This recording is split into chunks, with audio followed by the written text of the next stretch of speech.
usually at about 2 weeks, this will be completely white and mushrooms will just start to grow on the surface.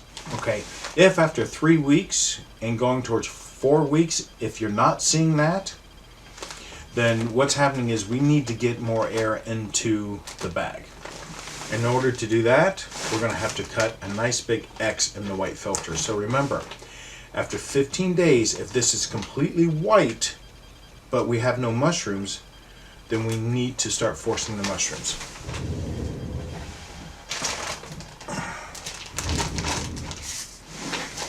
Here is a kit, roughly 2 weeks. And as you can tell, it's turned completely white. The bag has been expanded. See how it's kind of expanded like this? So there's room for the mushrooms to actually start growing. Looking closely, you can see mushrooms just starting to grow. See them? The little white balls. That's them actually starting to grow. So of course that's a very good sign that everything's working and going according to plan.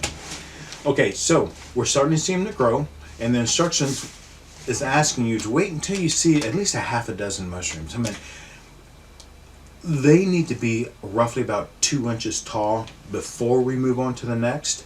So if they're about 2 inches tall, more than likely you're going to have like a dozen little spots or so. Now here's a mushroom kit that's a little further, roughly getting close to 3 weeks, and it has quite a few mushrooms growing on the surface. You can really start to see the mushrooms starting to take off.